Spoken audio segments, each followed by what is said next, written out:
got zero friends. Welcome to Movie Channel.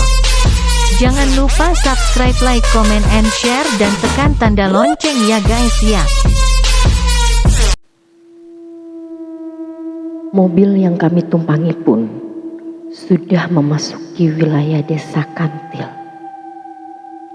Desa yang tampak begitu asri, desa yang sangat sejuk, tapi ternyata desa ini pun menyimpan kengerian yang luar biasa. Mobil yang kami tumpangi pun perlahan menyusuri masuk ke dalam kampung ini. Lantas, mobil kami pun berhenti di depan sebuah rumah. Dan ternyata, seperti dugaanku, mobil Mas Angga pun ada di sana. Begitu tenang dan senang hatiku melihat nampak mobil Mas Angga dan juga Mas Sony ada di rumah Bu Lurah. Namun tiba-tiba aku melihat Puspa keluar dari dalam rumah. Tapi aku begitu terkejut karena aku melihat ada sosok wanita tua dengan baju compang-camping dan juga rambut acak-acakan. Terlihat Puspa sedang menggendongnya. Aku mengucek mataku berkali-kali. Lantas aku memegang Pak Agus. Pak Agus, kataku, coba lihat Puspa, Pak. Pak Agus pun segera menoleh. Kenapa dengan Puspa? Katanya waktu itu. Rupanya Pak Agus tidak membawa jimat yang diberikan oleh mbahku. Dengan cepat pun aku memberikan jimatku kepada Pak Agus. Coba lihat lagi, kataku seraya berbisik. Astagfirullahaladzim, kata Pak Agus. Jangan kencang-kencang. Ada apa Pak Agus? Tanya Pak Lurah waktu itu. Boten Pak, tidak ada apa-apa, tanya Pak Agus. Mas, piye ki? Ora popo, pura-pura orang ngerti wae. Santai, kataku. Burhan pun dia membaca gelagat kami. Seakan-akan dia pun sudah mengetahui apa yang telah terjadi. Aku ya weruh. Dah, kita pura-pura gak tahu aja, kataku waktu itu. Kami pun beranjak turun dari dalam mobil. Terlihat Puspa, dia tersenyum menatap kedatangan kami. Sugeng enjing Pak Lurah. Wah, Mas Aji, Mas Burhan, Pak Agus. Monggo pinara. Mas Angga ada di sini toh Mbak? Tanyaku. Ada. Tadi malam mondok di sini. Soalnya kerjaannya tadi malam itu belum rampung sampai maghrib. Akhirnya sama ibu tidak dibolehin pulang karena bahaya sekali toh kalau kita memasuki wilayah hutan Wulingi saat sesudah maghrib. Maka dari itu disuruhlah mereka mondok di sini, kata Puspa lemah lembut. Tapi aku pun tidak berani menatapnya. Wajah yang tampak ayu sekali tatkala aku tidak memakai jimat itu. Sekarang wajahnya begitu buruk rupa dan juga amat sangat menjijikkan. Oh, sekarang lagi di mana ya Mbak ya? Mas Angganya sama Mas Sony. Mas Angga kayaknya lagi di proyek Mas. Tapi kalau Mas Sony lagi tidur, badannya ndak enak. Kayaknya lagi masuk angin Mas Sony, kata Puspa menjelaskan. Pak Lurah yang mengetahui hal itu. Dia seakan-akan begitu cemas. "Boleh kita nengok, Mbak? Saya mau lihat keadaannya Mas Sony," kata Pak Lurah. "Oh ya boleh, monggo." Lalu tiba-tiba dari dalam rumah, Bu Lurah pun muncul. Ada tamu. "Apa kabar lo Pak Lurah? Kok tumben sekali ndak ngabari dulu?"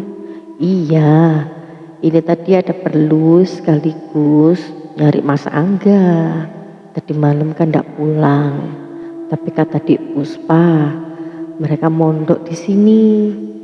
"Oh iya, tadi malam itu ada kerjaan banyak. Nggak taunya sampai maghrib belum selesai. Ya sudah, ndak tak bolehin pulang toh yo.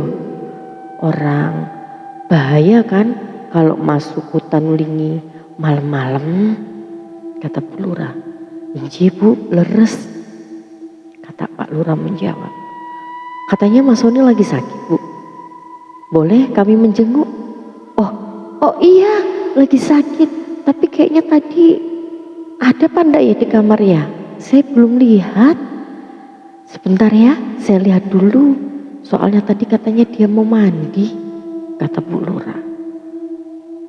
Pak Lurah pun memandangku dengan begitu cemasnya.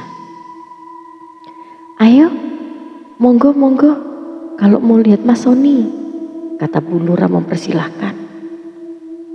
Rumah yang tampak asri itu pun, ketika aku sedang memakai jimat ini, terasa begitu sesak dan pengap. Suasananya begitu panas dan lembab, amat sangat tidak mengenakan. Belum lagi bau apa yang sangat luar biasa, amat sangat menggangguku. Ketika pintu kamar dibuka, aku begitu terkejut karena aku melihat beberapa penampakan mengerikan di dalam kamar ini. Aku melihat tubuh Mas Sony. Dia terbaring amat sangat layu. "Loh, Mas Sony, keloro apa toh Mas?" tanyaku padanya. Kamu Ci, nggak tahu. Aku ngerasa tadi pagi rasanya nggak enak badan, terus aku pingsan," katanya. "Aduh, ayo Mas, kita pulang aja kalau gitu, kita berobat," kataku mengajak Mas Sony untuk pulang. Tapi Bu Lurah mencegahnya. Dia datang dengan membawa seember air berisi bunga. Tapi aku amat sangat kaget dan terkejut. Wajah Bu Lurah, kenapa dia begitu berubah? Dia tampak bongkok dan amat sangat buruk rupa. Wajahnya begitu terlihat tua, tidak sesuai dengan usianya. Apakah ini benar Bu Lurah? Dalam hatiku bertanya-tanya. Burhan menggenggam tanganku, seolah-olah dia berusaha menguatkan aku. "Tenang Ci, tenang," katanya waktu itu. Pak Agus yang kebingungan. Dia berusaha menanyakan apa yang terjadi. Tapi aku pun tidak menjawabnya dan dia pun mengerti. Tanpa Bu Lurah sadari, aku memberikan jimatku kepada Pak Agus. Pak Agus terasa sangat tersentak. Dia begitu kaget mengetahui keadaan dalam rumah ini. Keadaan Puspa dan juga Bu Lurah. Pak Agus pun sedang melihat seseorang penampakan wanita dengan memakai kebaya merah sedang menari-nari di samping tubuh Mas Sony. Kita bertiga, walaupun berusaha menyembunyikan apa yang nampak dalam penglihatan kami, tapi tampaknya Bu Lurah mengetahui apa yang sudah kami lihat. sekilas dia tersenyum menyeringai ke arah kami bertiga. Lalu dia pun menatap tajam ke arah kami. Aku yang sedang merasa tidak enak berusaha memalingkan muka dan berpura-pura bersikap biasa-biasa saja. "Oh iya Bu, Mas Angga lagi di proyek ya?" tanyaku waktu itu. "Iya Mas, lagi di proyek," katanya. Sudah tidak ada senyum lagi di bibirnya. "Sudah nyampe mana Bu pengerjaannya? Apakah ada kendala atau ada apa? Boleh ya nanti Ibu hubungi Mas Angga atau saya," kataku menjelaskan. "Oh, tenang saja, semua aman terkendali di bawah pimpinan Mas Angga sama Mas Sony," katanya waktu itu. "Oh, piye Mas, kue Bali yo," kataku. "Kalau bisa Mas Sony jarke wae di sini dulu, biar dia sehat dulu, baru dia pulang," kata Bu Lurah waktu itu. "Aduh, saya takut merepotkan Bu Lurah," jawabku kembali. "Tenang saja, tidak ada yang direpotkan kok. Santai saja Mas Haji," kata Bu Lurah. Dia pun sambil tersenyum menyeringai ke arahku. Aku pun manggut-manggut. "Oh, kalau begitu saya boleh ya Bu pergi ke proyek sambil melihat barangkali ada yang dibutuhkan di sana," kataku waktu itu. "Oh iya, monggo silakan," jawab Bu Lurah.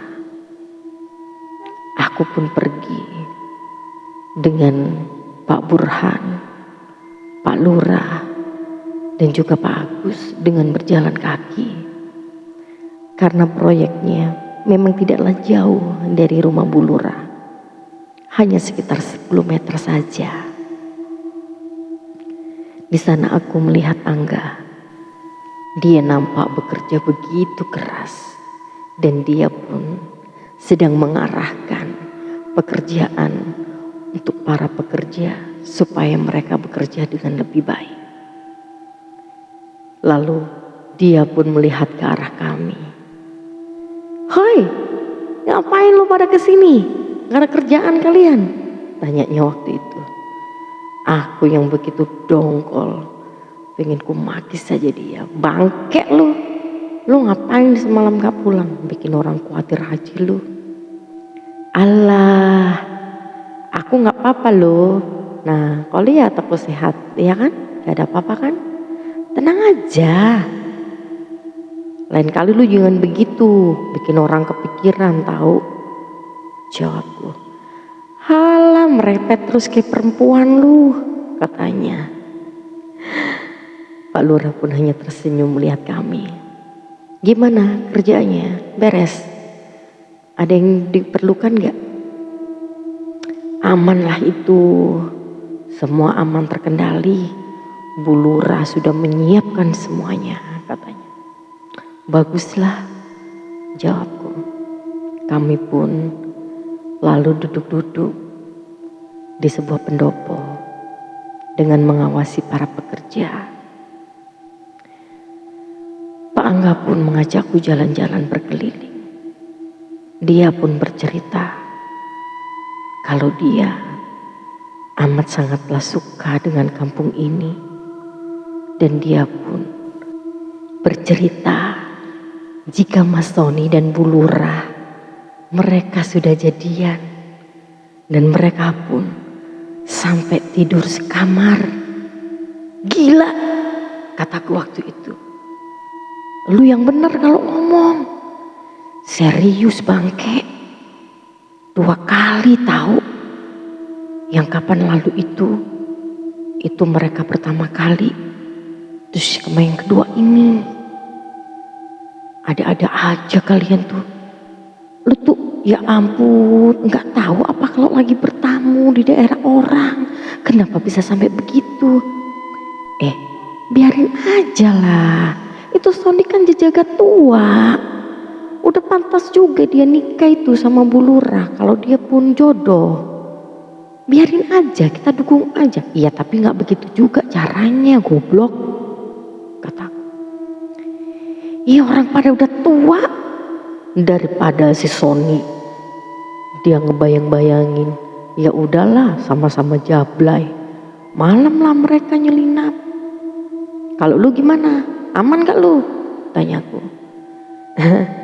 Gue sih agak nggak aman. Gue naksir cewek cantik di sini. Nggak usah aneh-aneh lah, kataku. Tuh lihat, ceweknya datang.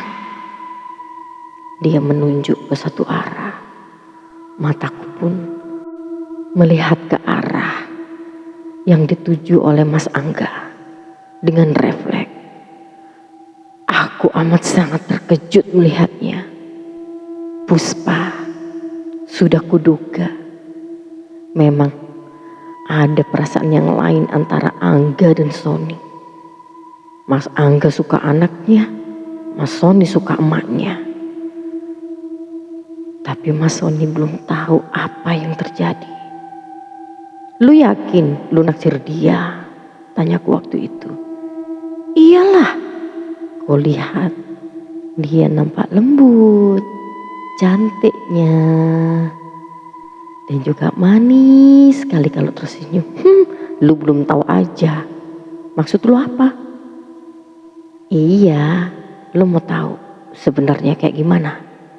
Tunggu, kataku waktu itu.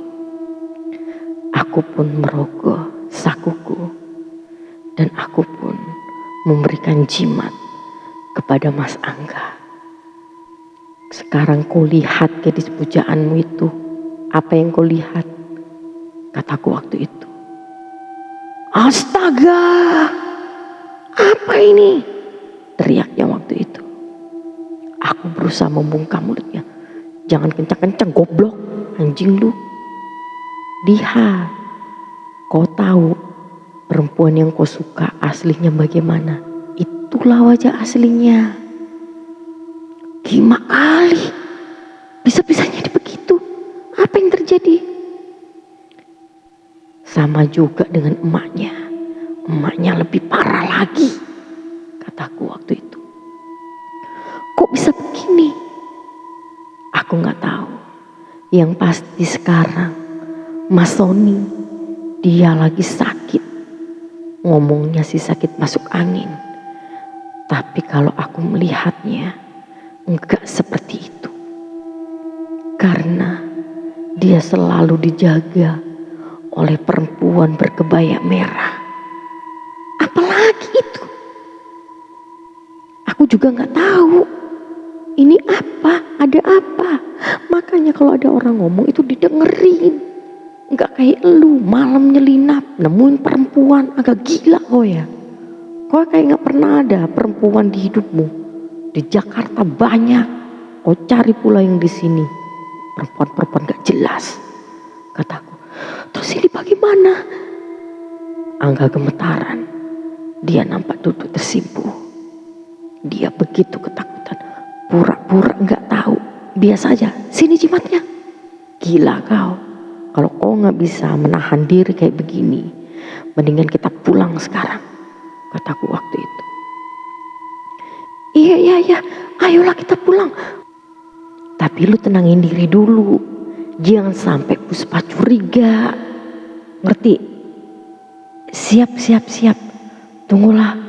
Aku lemes banget ini. Gimana gak lemes ngeliat begituan. Kok bisa dia kayak begitu?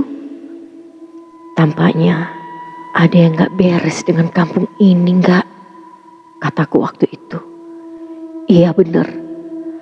Gua gak pernah ngelihat ada cowok yang ada di kampung ini. Kebanyakan mereka perempuan semuanya. Aneh banget ini kampung. Kata kata Angga menjelaskan. Masa sih? Iya.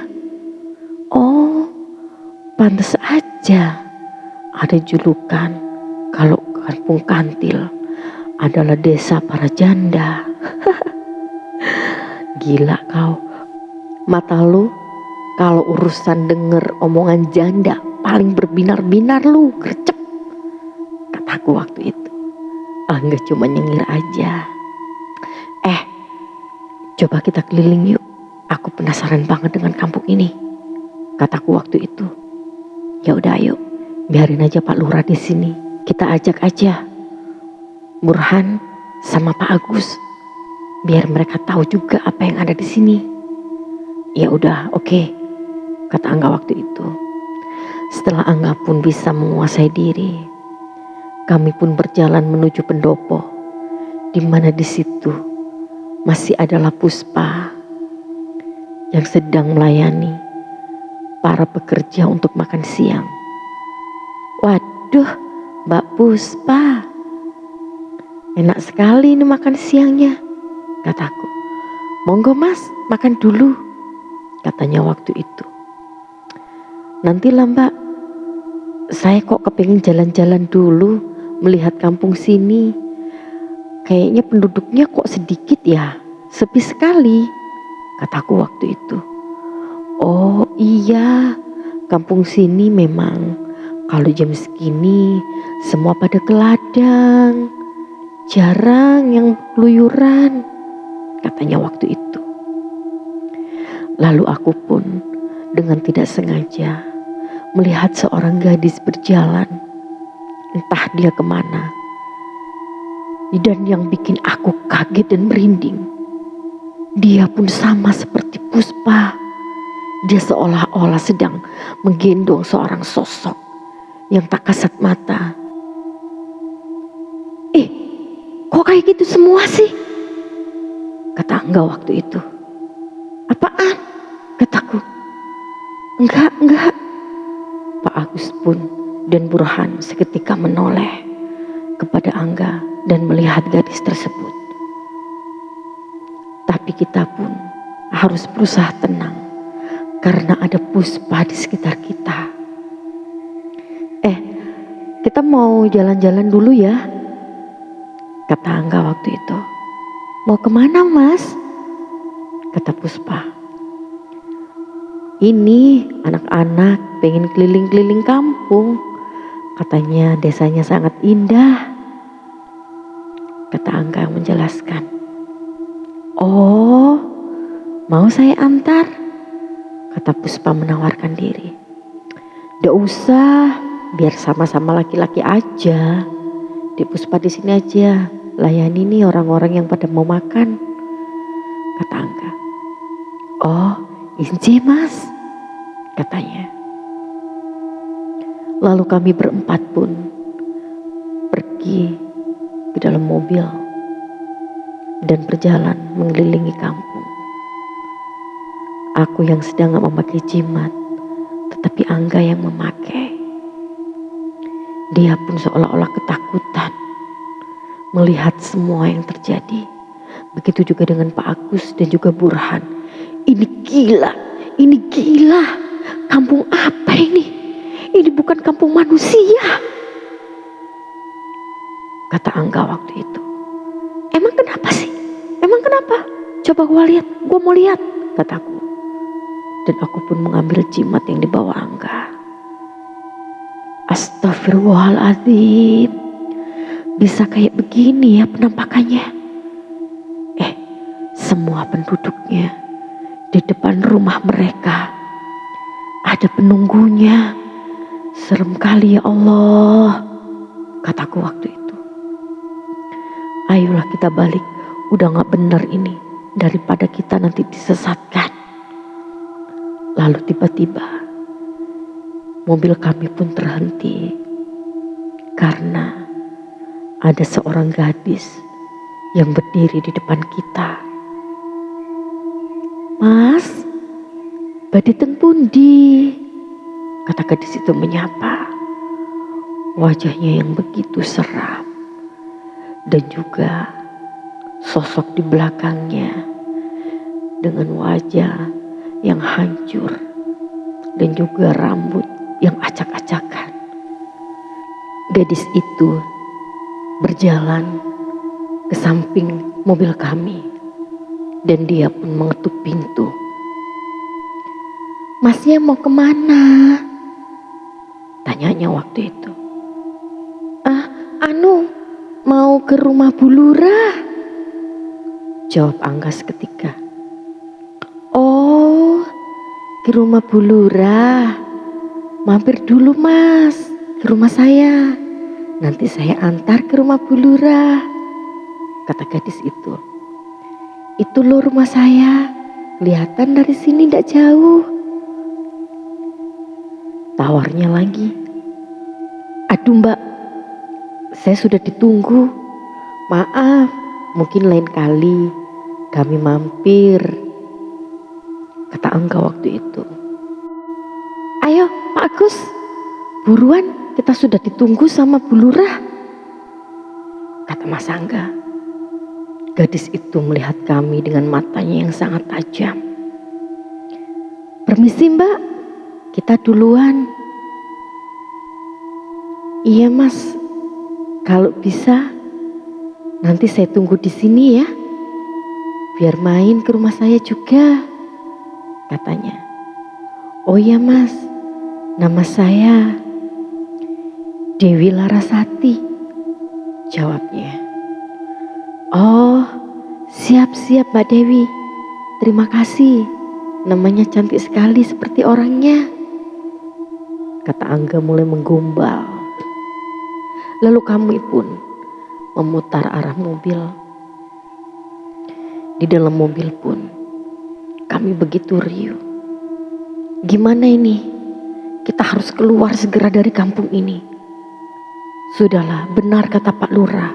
Jangan kita yang ada di kampung ini. Biarkan orang dari kampung Pak Lurah saja. Iya betul. Tapi gimana dengan Sony? Sony lagi sakit begitu. Sony itu kenapa sih? Tanyaku kepada Angga. Ya mana gua tahu. Orang kemarin juga dia gak ada apa-apa. Tahu-tahu tadi pagi dia pingsan. Tapi mukanya aneh banget loh. Wajahnya itu loh. Kayak bukan Sony. Kayak orang tuh udah tua gitu. Kok bisa gitu dia ya? Aura kejantanannya. Bukan kejantanan. Keperjakaannya sudah terenggut. Hus, kalian itu teman kalian yang lagi sakit, kata Pak Agus. Menyela bercandaan kami. Bagaimanapun juga, Sony harus keluar dari rumah Bu Lurah, kata Pak Agus. Betul-betul, hari ini juga kita pamitkan Mas Sony, lalu kita berangkatlah keluar dari desa ini, mumpung masih jam 2 siang, kata Angga waktu itu. Akhirnya pun kami nyampai di balai desa. Puspa sudah tidak ada di sana, hanya Pak Lurah saja. Dari mana kalian ini? Kata Pak Lurah panik. Tenang saja Pak, hanya keliling-keliling. Mbok ya bilang dulu kalau mau kemana-mana itu. Kalian ini bikin orang tua panik saja, kata Pak Lurah lagi. Pak, pokoknya gimana pun caranya Mas Sony harus kita bawa pulang. Walaupun Bu Lurah gak ngebolehin, kataku waktu itu. Ya memang harus. Kalian mau teman kalian mati di desa ini? Hah? Kok gitu amat Pak? Serem banget mati, kata Burhan. Ayolah kita ke rumah Bu Lurah, kita ambil Sony. Semoga mereka gak ada yang curiga, kata Pak Lurah waktu itu. Dan akhirnya pun kami pergilah ke rumah Bu Lurah. Di depan rumah Bu Lurah pun nampak Puspa dan juga gadis yang kita temui di jalan tadi. Dewi Larasati. Dia ada di sini juga. Batinku dalam hati. Tapi aku pun pura-pura tidak tahu dan pura-pura cuek. Hai sobat Movie Lover, gimana? Makin seru kan episode kali ini? Iya dong, semakin lama episodenya pun akan semakin seru banget. Dan kalian jangan sampai ketinggalan setiap episodenya. Akan tayang besok ya, setiap pukul 6 sore. Kelanjutan dari Guna-Guna Gadis Desa Kantil. Terus gimana dong dengan nasibnya Mas Sony? So kalian harus tetap stay tune biar kalian nggak ketinggalan jalan ceritanya. Oke, thank you yang udah listening, thank you yang udah watching. Semoga kalian diberkati selalu oleh Tuhan dan semoga jalan hidup kalian dipermudah segalanya. Oke, thank you so much. Akhir kata, assalamualaikum warahmatullahi wabarakatuh dan see you, bye bye guys.